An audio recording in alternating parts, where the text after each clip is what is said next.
program is intended for mature audiences. Welcome. What's going on, everybody out in internet land? This week, we have a guest on the podcast, a member of the band Forever Abel. They got a single out now called Rescue You, and they also have their debut self-titled album, Forever Abel.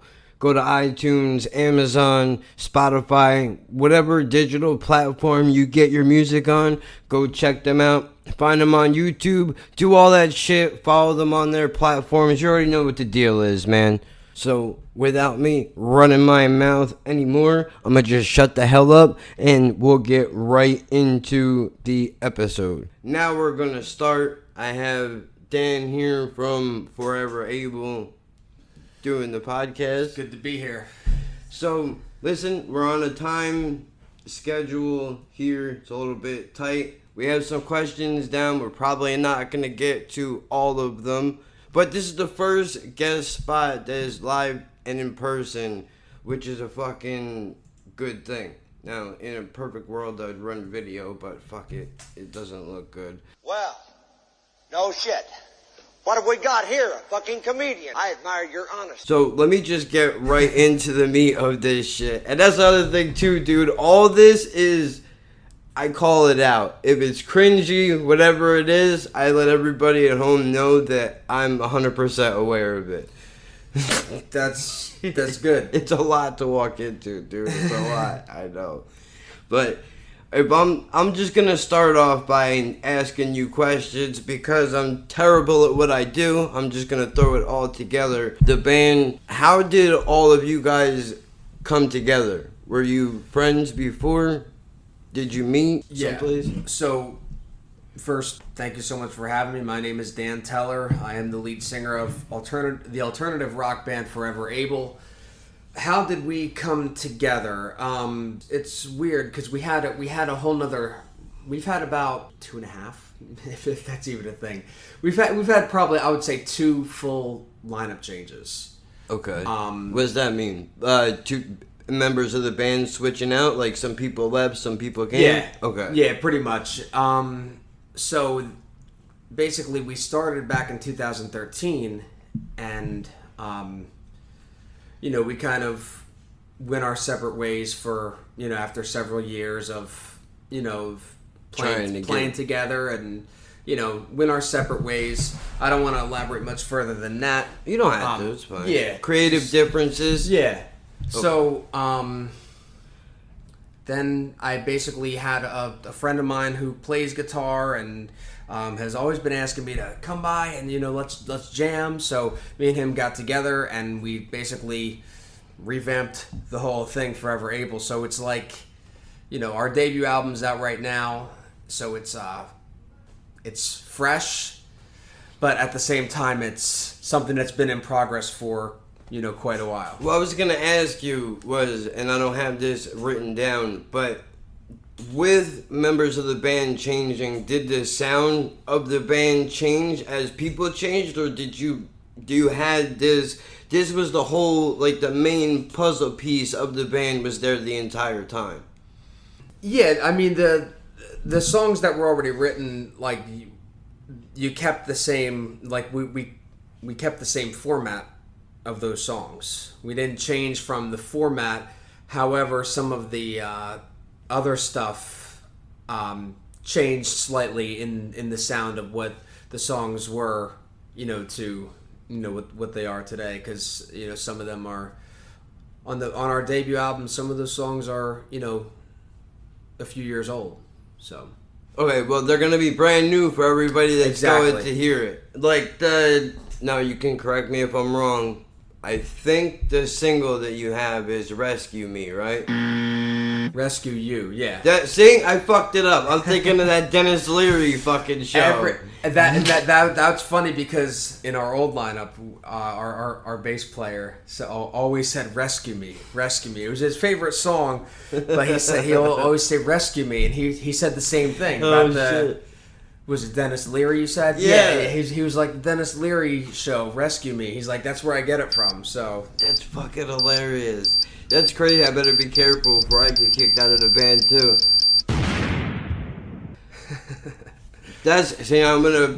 I'm gonna put a bomb sound in there later because that was a horrible joke. Okay, you know what? I'm gonna actually go on script for a second. You know, since you're here on the podcast, this is different from if you're doing a show and you're in front of people. I know every band has a type of stage presence. How do you figure out what is yours?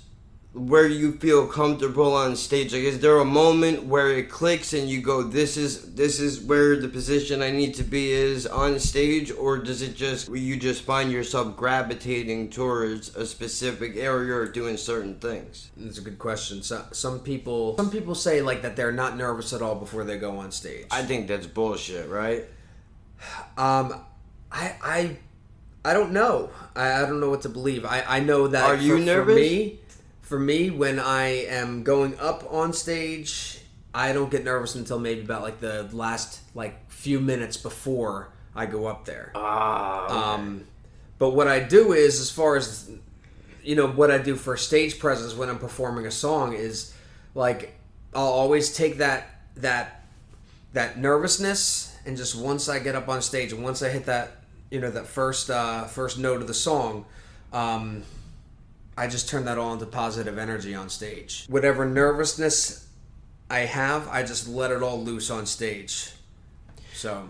Okay, so do you picture the audience naked? Like, do any of those things that people say that they do, do people actually do that? Or do you feel that you're just looking out at these people and you're going, they're here to listen to a band, we're that band, so I'm just going to take this moment and I'm going to run with it.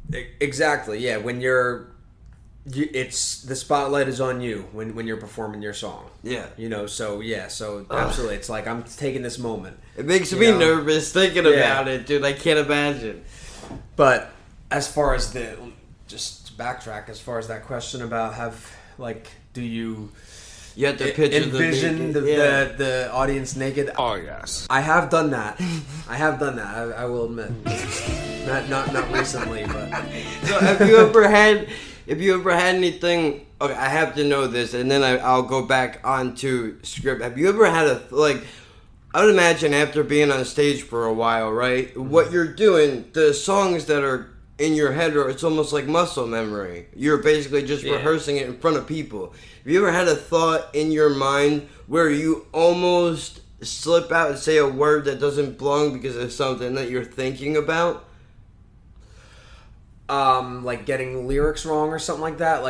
But you know the song. It's not that you messed the song up, but your mind is thinking about something else and you almost incorporated your thought into the set by mistake. I know it's an odd question, but... Yeah. That's an odd question. I don't know if I understand the question. Okay, I could be doing the podcast right now, right? But instead of if I'm talking about pencils, for some reason I'm thinking about pillows. And pillows, I go to say pencil and the word pillows comes out of my face instead. Now I have to address that. Probably really doesn't make a whole lot of sense. Let's just fucking abandon the sinking ship altogether because that's just not a good idea. Not a good idea at all. But okay. The level of pain that I just sat through listening to that was excruciating. Like, my God, can you find a worse way to articulate a fucking thought? Holy shit, dude. I think the word you were looking for was a Freudian slip. That's even what it is. I don't know. Just continue. What a fucking shit show. What do you consider yourselves as far as the band's sound is concerned? What category would you put yourselves in? I would put us in probably a heavy alternative, category. Growing up, I was 6 years old when I first heard "Smells Like Teen Spirit," and that. Objection! Dude, have you? I'm sorry. This is supposed to be your time to talk, and I interrupt you because I'm a bad professional. Oof. Bad Professional? Yuck. Have you looked up the lyrics to that fucking song? Yeah. I just recently did that, and it blew me away that something that sounds that good could mean absolutely nothing. But I'm sorry, continue. He's brilliant, Kurt Cobain. He was a brilliant, writer. So I mean, that has always been, Nirvana has always been my favorite band growing up. I don't want to compare us to them. We're actually compared to a lot of different bands. Everybody, comes up to us and says, hey, this song sounds like that band, or this song sounds like that band. So I like that because I like to be original, and it's not like I am. It's our own. It's Forever Able. It's Right. not. It's not whatever band you're comparing. It's to, not Creed or whatever. Yeah. And there are some songs that have been compared, like actually Rescue You has been compared to like, Creed type of song, which... That's pretty high compliment, I would think, but I understand from an artist's point of view. You want to sound like you. You don't want people thinking that you're going out and trying to imitate somebody else when you're not. Yeah. But the fact that they can reach into their mind and compare you to somebody that's successful, that has to be a good thing. Even though I know artists that are always like, dude, that's not what I sound like at all. Like, we're our own thing. I think really what it boils down to, like, the point is that, for one, get the album, listen to it for yourself, and I think you'll see that there is a lot of, no two songs sound alike. Yeah. It's like each song is its own. Well, since we're bouncing around, where can people find the album? It's actually available on all digital platforms. You can get it on iTunes. You can go on Amazon. It's on Spotify. You can get it. Yeah. And then have you thought about selling hard copies? Now, I know that sounds ridiculous because nobody probably does that anymore, but did that thought cross your mind when you guys were putting the album together? Yeah, we're still gonna eventually do the physical copies, down the line. Right, just right now it makes more sense for it to be digital. Yeah, I mean, like you said, you brought out a good point, is that nobody's really buying CDs as much as they used to anymore. You can just get it on your phone nowadays. So, so it does make a lot of sense just to be on those digital.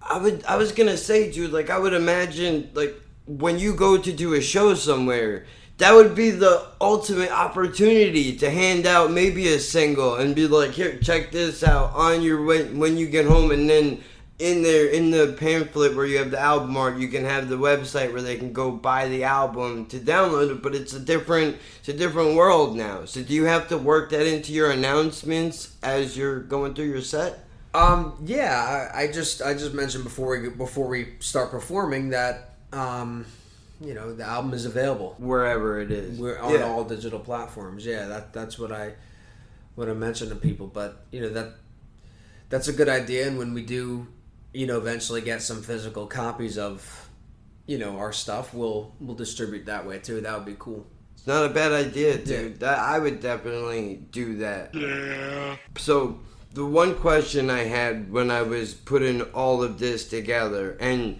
just whenever you want to cut this and run, just let me know and I'll do it. I'm sure every band has like a dream tour that they would go on, and I mean other artists that you would tour with, and or venues that you would like to play in. Do you guys have that list?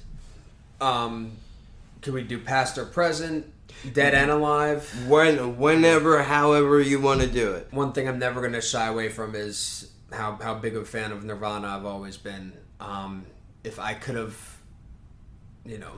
toured with them and picked Kurt Cobain's brain a little bit maybe on the tour, that would have been awesome. It seems, I don't know, dude. It seems like he would be, I don't know if he would be the kind of guy you could get in a conversation with, just because it seems like as wild as he was, he seems like he would be a very, I don't know what the fucking word is. You know, where they keep to themselves. Like a reserved? Yeah, like a real reserved kind of guy, unless he was trying to prove a point. But I think it would have been interesting to be able to see what goes on in a mind like his. That would definitely be awesome. I don't know. I've just noticed that people expect more of a thematic angle with our music. You know, they always want to read into it. And before, I was just using pieces of poetry and just garbage. You know, just stuff that just would spew out of me at the time. And a lot of times when I write lyrics, it's just at the last second because I'm really lazy. So, and then I find myself having to come up with explanations for it. You know, so I thought I'd prevent that this time and actually have an explanation for some of the songs at least. Music tragedy when he passed away. It sucks, but, Doug Stanhope made a pretty dark joke about it where he said that he is actually glad that Kurt Cobain was dead because he loved his music so much that if he still would have been alive right now, who knows if he would have sold out and he would have fucked the music up and broke the guy's heart. So at least now, even though it sucks that he's dead, he can always have that music is forever there and nobody can take that away from him. Yeah, I read an article that he was actually planning on transitioning into like softer music. Really? I thought you were going to say something completely different. I mean, look.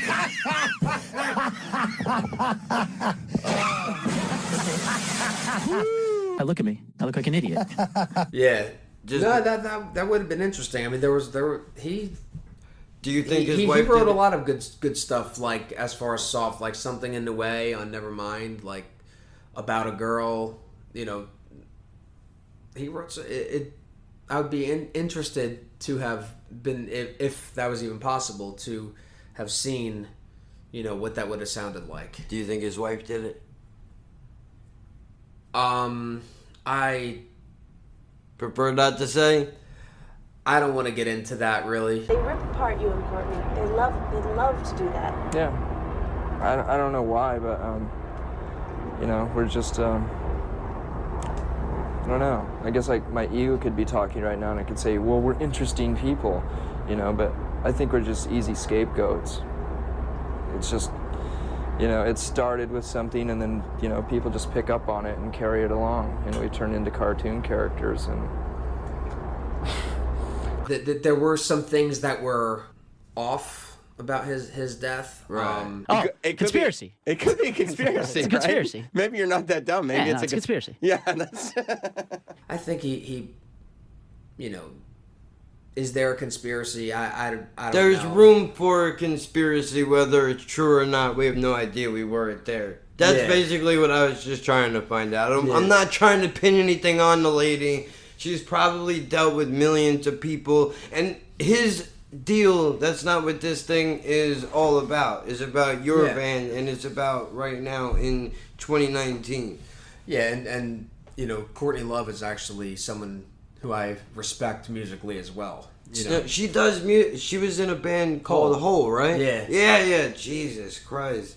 I was looking through old bands the other day. I came across Garbage was another big one. That was. I've actually been listening to a little bit of Garbage. It's crazy, recently, dude. How different music is from then to now. Like, okay, I have to imagine that you must be pretty happy with the way that music is right now, in the sense that everything is done on a computer. Mm-hmm. Nobody's really putting the elbow grease in to make songs. I feel like that would separate you from a lot of other artists. Is that something that gets talked about in the studio when you guys are going to record a record? Hell no. I mean, we just have fun playing our instruments. We have fun. We write our songs and we just jam out. I think music has, it's good nowadays with it being a digital age where, nowadays you just have one thing go viral and you're gonna and that's it. Take off. You're good.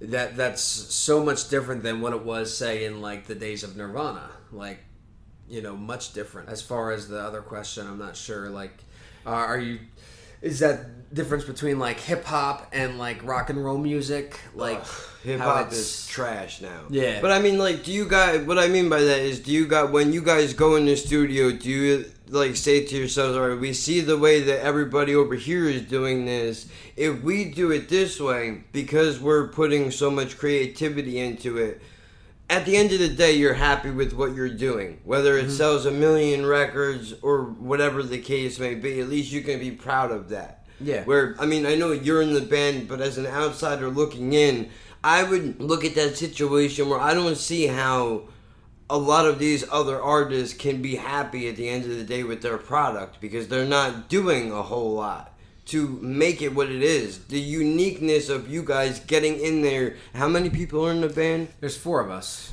4? Think about that. 4 different people. And for anybody who out there in internet land that is like myself, who is not in a band, if you've ever tried to make a dinner date with one other person, you can see how hard it is to actually get plans to follow through. I want to punch myself in the fucking face, dude. To get 4 people involved in one project and then throw instruments in on top of that, it must be a nightmare.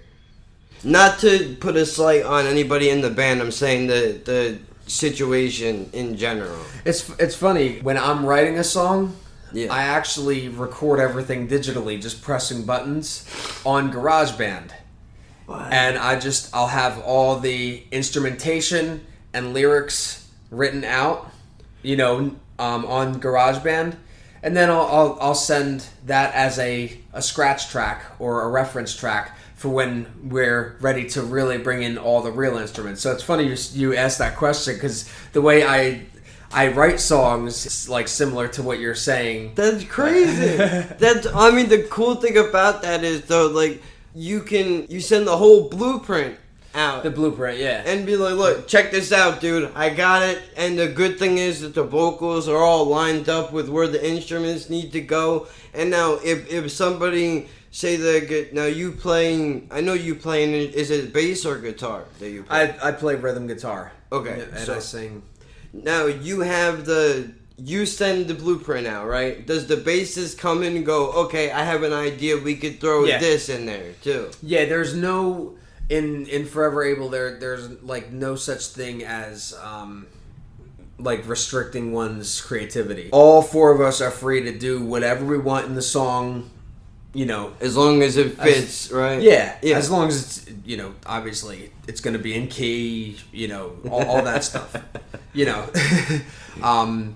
But as far as that's concerned, when I send a reference track over to them, like, they can do whatever they want with it. Right. That they can be like, oh, well, I think this sounds better, so I'm going to do this instead. So now, have you had that happen where you send over one thing and when they bring it back, it's a complete different hybrid of what sounds like a whole different song, like it's made a new life for itself? I think my questions are broken. I don't know why, for some reason, however I try to put it, it sounds like it doesn't make sense. Fucking holy shit. Man, this is rough. Yeah, well, the recording process takes some time, so it's not instantaneous, like, all right, we have this reference track, and now, all right, let's grab our instruments and, go hit the studio. And go and hit the studio and record it now. It's, recording is a lot different than that, like, because we'll have, this is rhythm guitar and scratch rhythm guitar track and scratch vocal track day. Okay, so that means that you're putting the rhythm guitar down and the vocal is down. Yeah, but that track goes away. Oh, that means you're getting rid of it. Yeah, it's just... In case you're wondering, I still have no idea what the fuck he's talking about. I'm just playing along so that he can hopefully say enough things for my dumbass to piece it together. That's what's happening. Sorry, Dan. It's basically just the scratch rhythm and scratch vocal, so that then, when it's drum day, the drummer, his name's Jengus. Our drummer can go in there and. Jengus is a badass name, dude. I'm terrible at my job. I've never met anybody named Jengus, but he sounds like a bad motherfucker, man. The kind of guy that just walks into a room and goes, "That's right, I'm here. Bask in the glory that is me. Look at it. Bask in the gloriousness. Oh! He's from Turkey. Of course he is. And I'll tell you one thing. He's a badass on the drums, that's for sure. But you know what? He's like the nicest person you'll ever meet in your life. Like when you talk to him. Really? Why fucking wouldn't he be?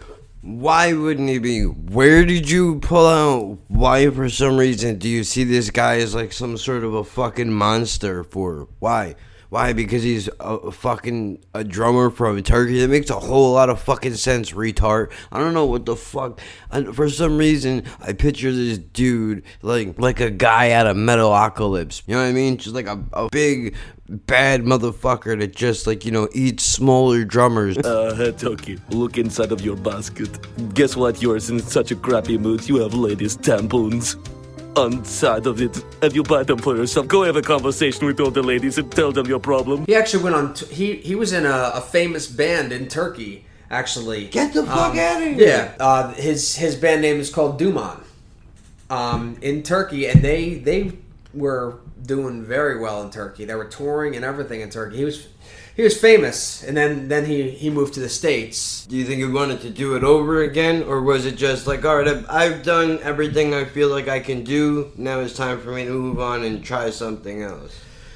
I don't know that musicians have that in us to just say, all right, that's it. I'm putting the music aside now, and I'm gonna look into something else. It's more than just a hobby. It's more than just a job.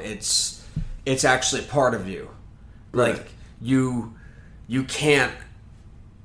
just simply cannot get to a point where you're not writing something. Right. Where you're not playing something on your guitar. It's who you are. It becomes who you are. I'm not going to speak for Cengiz on why he moved to the States, That was that. That was that. And he's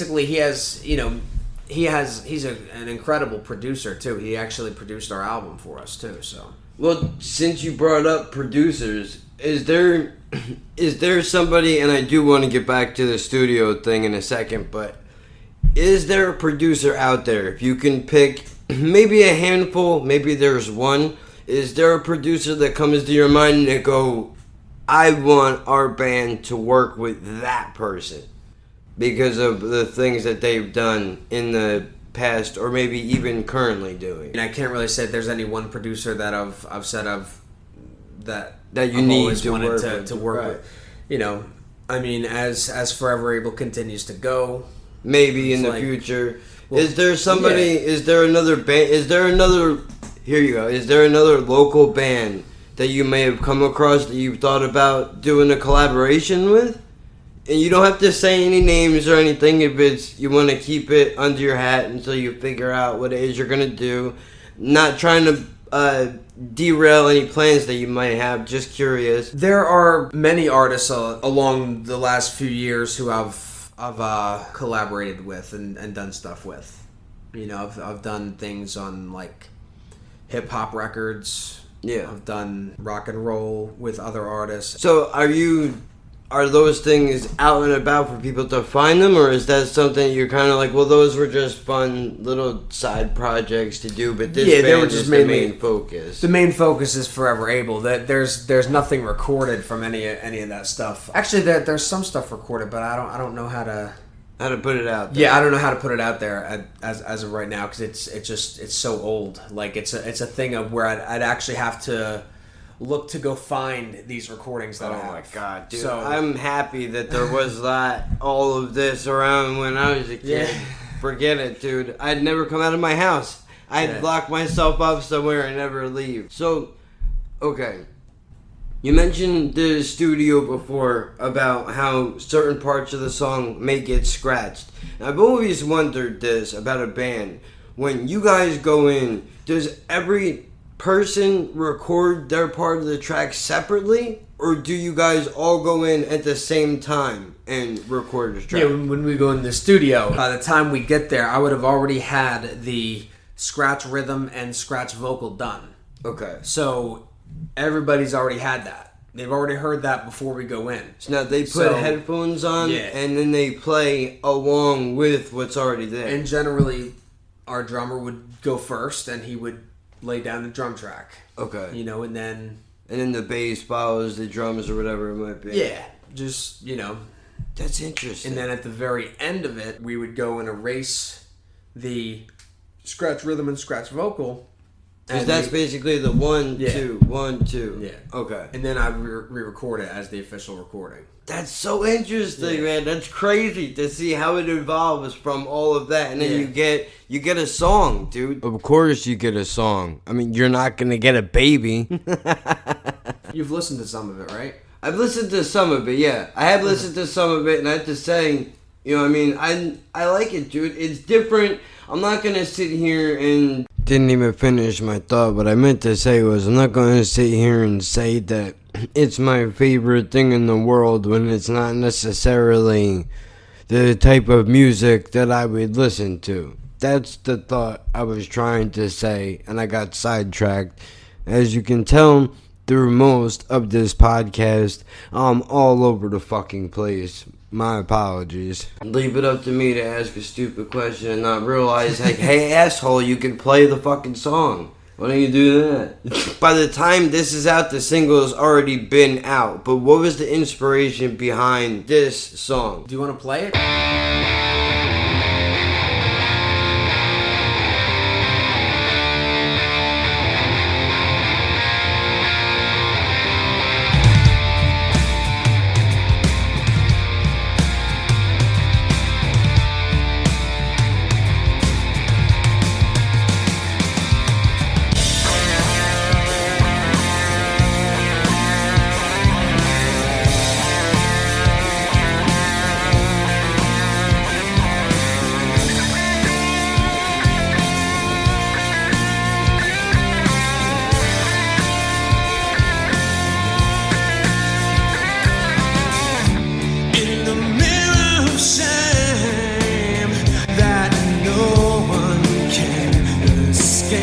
Reflections all look the same, but believe what I say.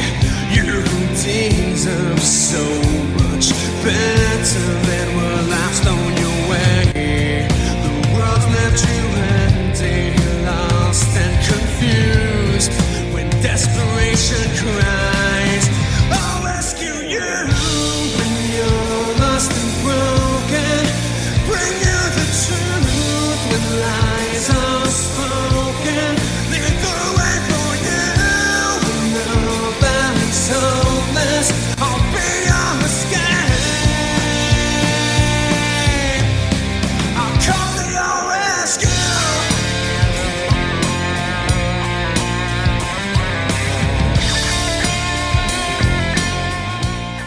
Okay, now I'm gonna pause it real quick because we're getting a little bit. That's about halfway through the verse, I think, right? That's the first verse, and then there's a pre-chorus coming up. Okay, now if you want the rest of the song, go and get the motherfucking album, goddammit. That's right. I don't know what you're doing with your life, man. What are you gonna do? You're gonna go and buy another mumble rap record? Is that what you're gonna do? Don't waste your time. Go get some. And hey, as you're sitting there listening to this podcast, you could open up another tab and go and purchase the album. That's true. Open that tab, hit Apple Music, search Forever Abel, ABEL. It would be under alternative. The link for that in the iTunes store will be in the description for the podcast on every platform, so make sure you check that out. Dude, I was just gonna say, Laughing at Birds is on where? iTunes, Spotify, all these places. You can easily, while you're listening, just minimize that tab and go cruise around in iTunes, bro. Forever Abel is there. And if you really want to be a lazy fuck, some of it is on YouTube also. But don't be that guy. You don't want to be that guy. You want to go make the effort, man. Make the effort. Don't you want to support people that are actually doing things that appreciate the landscape of music? I got some balls talking about mumble rappers, and I just said landscape instead of landscape. What the fuck? Rather than make a mockery of it. And a mockery. I actually said that. I meant to say making a mockery. Listen, man.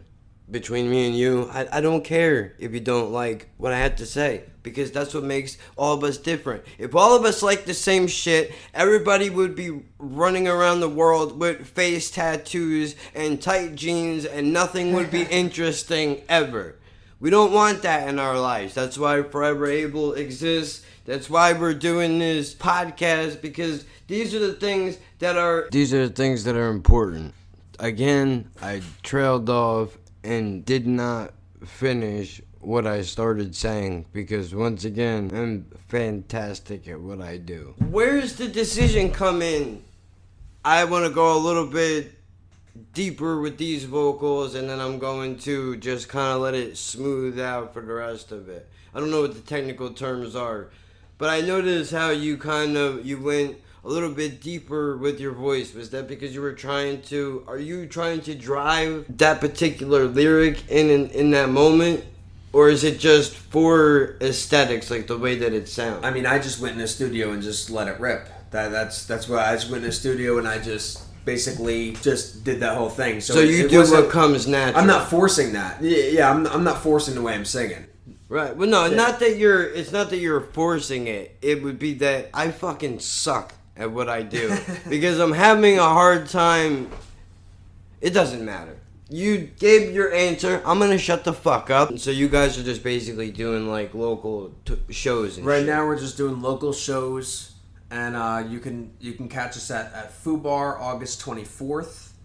That's where the Blackbeard's Cave is. Oh, shit. Yeah. The shows where they will be playing are small, but they are also local. So if you happen to be in New Jersey, in the Ocean County area, Blackbeard's Cave, the address is 136 Atlantic City Boulevard. That's in Bayville, New Jersey, 08721. Now, obviously, you can hit their Facebook to see when it is that those concerts shall be taking place. But I realize now we didn't throw the address out there for anybody that may come across this and wants to go and check them out. Make sure you look at the dates of when they'll be out so you can go and see what they're all about live. Yeah. So you can catch us August 24th at Fubar. We're opening up for another local act, Johnny Pipe. I've heard of them. I see their bumper stickers around everywhere, dude. They're real big in Seaside. Put on a sick show. They really do. And they let us open up, for them and stuff, at the when we go to Fubar. That's awesome. Yeah. So we're there right now, just local shows. We just got done doing a show last week in Ocean Gate, actually, right there on the beach.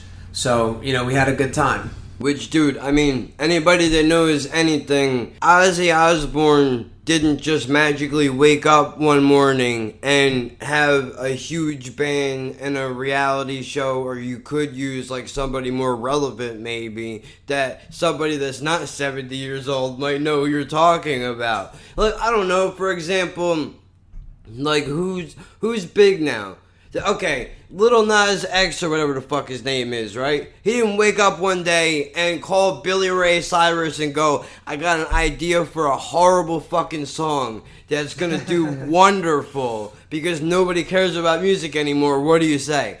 No, he started in his local syrup circles or whatever it is that these mumble rappers hang out at. So that's what this is. You start from the ground up, you work your way up. For anybody that wants to know where that is on the map, if you've ever seen the show Jersey Shore, it's probably 10-15 minutes away from there. You can look this shit up, bro. Fubar. Go find it, and you can ask around. People know. By the way, our show dates are also posted on our social media accounts too. I should have asked you. You know what I completely forgot? A website, dude. You guys have a website? We have, right now we're just using Twitter, Facebook, and Instagram. Okay, to get the plugs in for their social medias, because I didn't ask him to plug it, I'm going to do it now. I should have. My apologies. The Twitter handle is @4EverAble. ABEL1. That's the Twitter. Instagram handle is forever_Abel_band. Pretty sure, right? Yes, that's what it is. And I will link everything in the description for everybody on the podcast platforms and the YouTube channel, so that if you want to go and give them a follow. The Facebook at Forever Able Band, you can find them again across all platforms. Smart though, you know why? Because that's where every fucking buddy is at. The Instagram, you know what? We were talking about this the other day. What I think will be fucking sick, dude. And I'm not an artist, maybe I'm not sure, but I think it would be cool if you could get the perspective of the band from somebody in the audience and take clips of that and put it up on like Instagram and shit. I think that would be awesome. Well, one thing we always encourage at all of our shows is everybody to go live on Facebook. Really? Yeah, that's what we always encourage. So does it? So I'm assuming that the flash, like it doesn't words. It doesn't bother you. Bother me? No, not at all. A lot of times, honestly, I don't notice any light coming out of their phones anyway. So you're totally in your own shit. Well, I think I'm just basically technology is not my I'm not great at like all these new gadgets and stuff coming out. You're technically illiterate. Yeah. Which in the technical, so am I. If you see this dinosaur that I'm using, it's definitely not recent. This thing is from like... Do you have a sound effect for a dinosaur in there? Oh, I'll get one. Don't worry about that. If you know anything... Bro, all I do what I do, I will record a podcast, I'll listen to it, and then I will go and hunt down sound effects to throw in and put in there, especially ones that make me sound like when I said something bad a couple of weeks ago, and I was like, you know what, that's on me, that's my jelly donut, I need to own that now. So I went and grabbed a clip from Full Metal Jacket. So dinosaur is definitely gonna go in there. That's my favorite part about doing this podcast, man. Everybody wants to be so fucking serious all the time. Look, you're gonna fuck up, bro. Just own it. Be happy with it. Who fucking cares? Just be yourself. Instead of going, you blow, okay, Danny Teller's pretending to be somebody that he's not. And then Forever April blows up. Now they're on Good Morning America or wherever the fuck bands go. As you could tell, I'm not in the loop of these things. But, you know, now you're on there, and for whatever reason, you've gotten comfortable, and now something slips out of your mouth that would never come out because your persona is you're this clean-cut, nice guy. Everybody in the world is shocked. They don't know what to do. At least with this, they already know. So it's either you leave it, you take it, or you leave it. Yeah. Okay, so we covered a lot of shit, actually. Mm-hmm. But... It's been a great conversation. This has been a lot of fun, actually. It's been a while since I've had somebody on and in the room, because it makes it easier because I read your face. I can see what's going on versus over the Skype. It wasn't using cameras, so you can't. I have to just kind of rely on the tone of their voice. When people start doing that, oh no, it's okay, don't worry about it. Like, all right, I better fucking wrap this shit up real soon. So we'll finish up with 2 more questions. We'll say, with the full-length album, how many tracks are on your album? There's 10 songs. Okay, and how many tracks, when you go to put the album together, how many tracks do you have that don't make the cut? Maybe because you want to put them on another album, or maybe you just like, you know what, I want to work on this a little bit more. I don't feel like it's where I want it to be yet. Yeah, you just work on, say, like 20 or 30 songs. Right.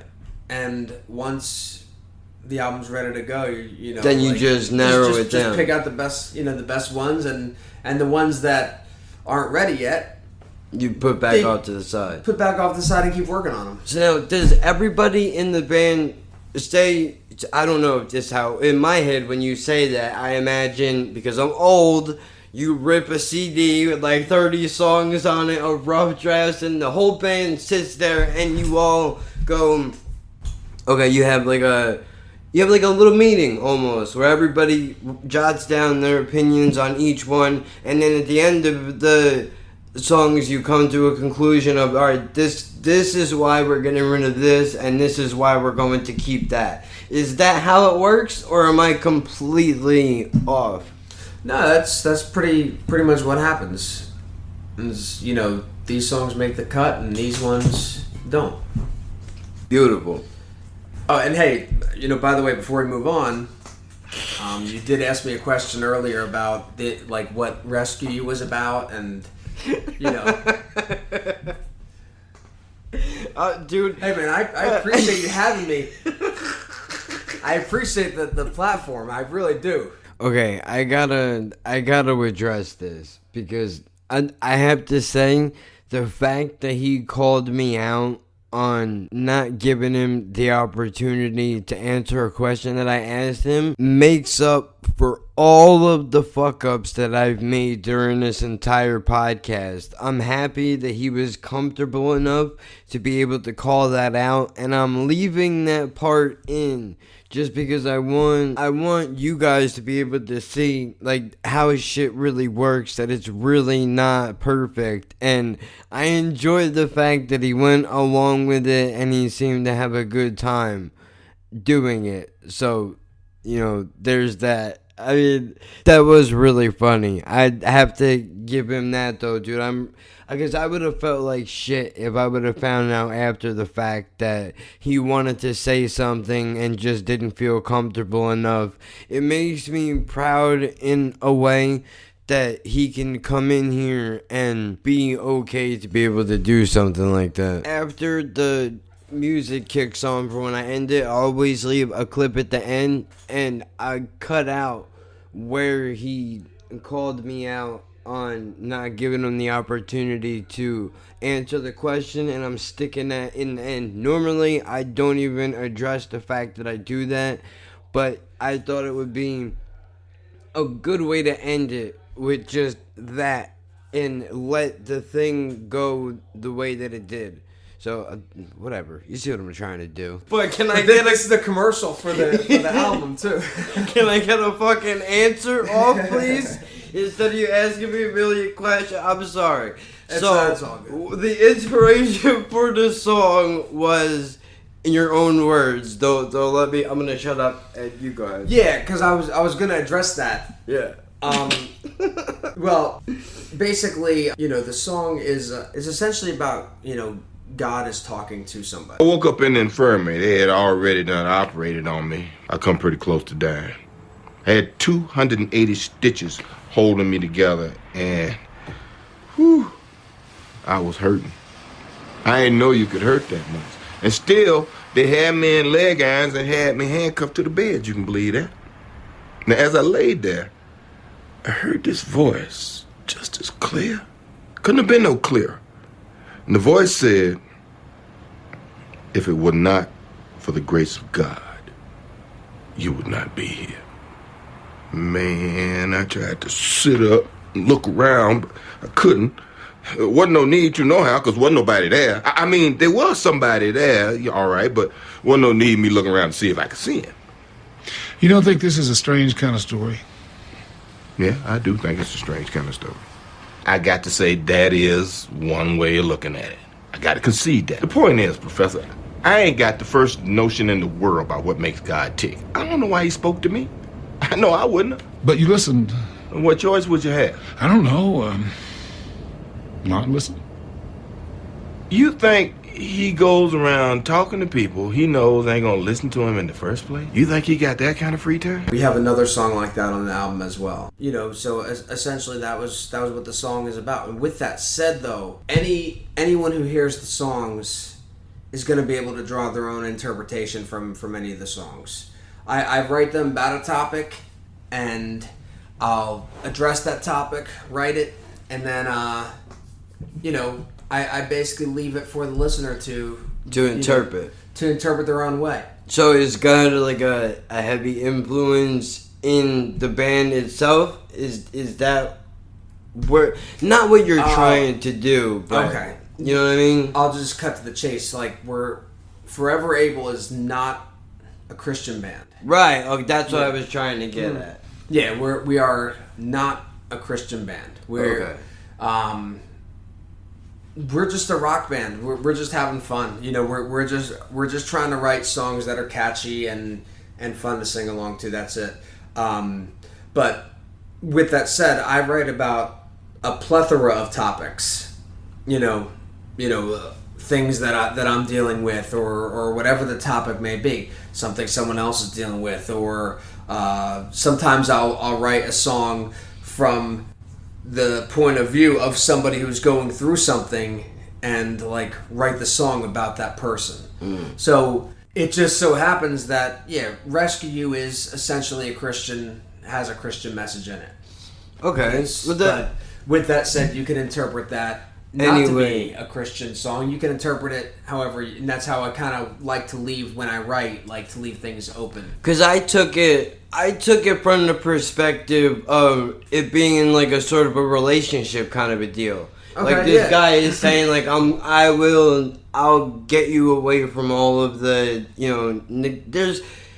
there's an articulate point somewhere in my mind. It's just not coming out of my face at the moment, but you know what I'm trying to say. So is there any other questions? That's essentially what the music... When we get the music video going for Rescue You, we basically have a whole script, planned out for the video.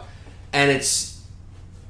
I don't want to spoil the video, but it's, But the point is that there is a video that is coming soon. So let me pull the... Now this is going to be, I assume, will be released onto YouTube? This is already...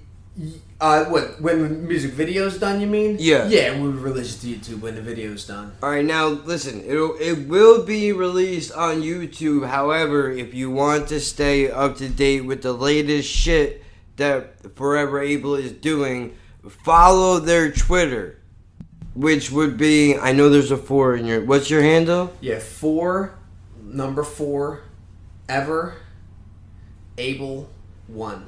Okay, and to spell it is Abel, right? Yeah, it's Abel. Because I spelled it wrong a few times. I had to realize that you were like, dude, you completely fucked that up. But you didn't say that. I put that in my own words. But the reason we spell it that way with the EL is because of biblical Abel, Cain and Abel. Oh. And that's actually how that's why we're Forever Able with an EL. I would never know. The name actually has a biblical tie to it as well, but it's not. We're not a Christian band. We're just it's. So you find it difficult to balance those two things? Like, okay, we have Christian influence, but we're not a Christian band. Do you find it difficult to toe that line in between the two things? Because well, the thing is to toe that line. Like, I don't want to confuse anybody, but I don't write to be inside one box or one genre. Like, I write. You write whatever I want to write. I write. Right, but that's what I meant by that was the way that the people who listen might take it, because you could have a group from the Christian band community that will come over and be like, oh, okay, this is a Christian group, but you're not, versus other people who just listen to whatever music, and I don't know how much of a crossover there is between the two, if there is even at all. Just the Christian market itself is a huge market in itself, so... Can't even imagine. Yeah. But, I mean... There are going to be fans like that of us, and that's cool. That's awesome. Like, so if you're that kind of fan who may have that Christian influence and likes one of our songs because you interpret it as a Christian message, then that's cool. Just putting it out there. That we're just a regular rock band, just having fun with these songs, just having fun. Well, not that you would be opposed to anybody that goes and buys it, obviously. We'll just be clear about that because some fucking idiot is going to try to take it that way. No. But I guess it would be fair to say that you guys, while you may not be a Christian band, you are Christian friendly. Right? Would that be a fair thing to say? Yeah, absolutely. I mean, I'll just admit it right now. I am a Christian. Well, dude, you better calm down, dude. You better calm down. I hear them coming. Good God, man. At the same time, I don't feel like if you are a Christian, like, do you want to listen to music where you're just being preached to? Right. That would. So I feel like that would. I don't mind Christian music at all. But it's not your go-to. No, it's because we're not doing Christian music, so it's not my go-to. I mean, do I listen to Christian music? Absolutely, I do. But I listen to everything as well. Right, so I would I'm gonna ask you a question. This is more personal, and then we can wrap this up because I know you probably have to go. But I don't know if you. I feel like I like to be around people who hold the exact opposite opinion of me. Mm-hmm. The last thing I want to do is be in an echo chamber where it's like, oh yeah, definitely. Yeah. It seems like do you agree with that? Like you feel, it seems like you're in the same way as far in and outside of music. Like you don't want to make, and it's not a slight on anybody who does make Christian music, but you don't want to preach to somebody because if they want to be preached to, they can go to church. Yeah, right. Absolutely. I also understand the importance of listening to that, that music and filling your mind with good thoughts. Absolutely. Right. And positive things. That there is power in that and in feeding your mind positive things. So, yeah, I mean, we're not a religious band per se. We're not we just have fun. We just want to make catchy songs. That's it. Just have fun. When I'm on stage, I'm actually smiling while I'm singing. So that's awesome. I mean, it would suck if you fucking hated it, right? That would be terrible. Well, look, man. I mean, the single Rescue You is out. I got it for me. Yay, I did it right. The album is out right now. iTunes, Amazon, Spotify, fucking anywhere music is sold on a digital platform, you can go and find it. Forever Abel, ABEL. Go on their Twitter, 4 Forever Abel. Instagram, Facebook you said you had as well? Yep. Go check them out. Follow them on all of their platforms because if you fucking don't, we're gonna have a problem. So go do that shit, dude. Dude, that would be some of that bullshit. Dude, this is definitely a fun thing to do. When you get the music video put out, if you want to cut a promotion, more than welcome to come back whenever you want. Even if you want to send it over the fucking phone. I think that I would love to come back because this has been a lot of fun, man. That's awesome, dude. It's been really cool. He's doing a guest appearance for us. He's not coming. Guy knows humor when he hears it. Oh, look, I won somebody over finally, so all you haters can see. I see that dog keeps a pitching them and I'll keep a ducking them. How you like that, bitch? I'm making friends. Fucked. I gotta end it cringy. Well, no. Do you want any last words? Any last words? Actually, again, just I just want to thank Laughing at Birds for giving us this platform, and this has been a lot of fun. I want to thank everybody for listening, and hi, Mom. All of our fans listening as well. Yeah, hi, Mom. I just want to send a special thank you out to to everyone who has listened to this, and I hope our fans have maybe gotten to know us a little more, and maybe get to know me a little more, and Yeah. So, like I said, this has been a lot of fun, and I look forward to coming back. And don't forget to look up the album, Forever Abel. On what's the album digital called? Platforms. It's just a self-titled debut. So if you just search Forever Abel, I think on Amazon, if you search Forever Able Music, and it'll pop up. So I will make sure that I put the links of where you can find the album on the multiple platforms in the description for the YouTube and all the other places, so that if you want to go check it out, you can just click it and it'll be right there. And also, last thing, Reverb Nation, you're on as well. I forgot to bring that up. Yeah, that's a huge one. Thanks for remembering to bring that up. We're actually we peaked at number 3. Oh shit! We're still, and the chart is still. I mean, we're still moving on the chart, so we could even possibly move up. But we basically, out of 10,000 song submissions on Reverb Nation, you're number 3. Yeah, on their top 40. So we landed on the top 40 out of over 10,000 song submissions with Rescue You. Damn. And it started off at number 27 on their top 40 out of 10,000 submissions, and it's just climbed ever since.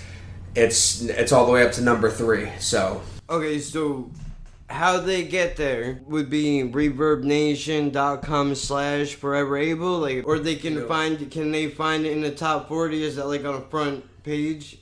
I'm not sure. I honestly, it's a chart, and I just continue to receive notifications in my email on that chart, so I can take a look at that chart. Good enough answer for me, dude. Well, other people have to be able to look at it too. If I can, if you can see it, other people can see it somehow. Otherwise, you wouldn't be at number 3. Yeah, that would only make sense. Look, you're smart. You know what you're doing, man. Go and fucking check that shit out. This has been a really good time. Forever Able again. And I'm gonna bang you over the head with this for a while. So you better go and fucking do it. Because if you don't, I'm just gonna keep saying it. Next Saturday, I will see you. What is it going to be about? I have no idea. We'll figure it out when we get there.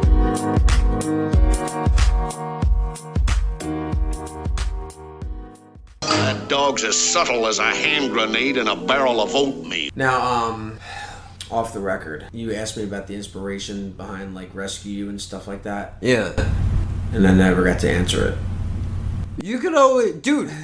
You should totally. So I can plug that now, and you can paste that to where it needs to be. Or? No. It's not what we're gonna do at all. Yeah. What's gonna happen is you're gonna go, hey, like literally what you just said to me.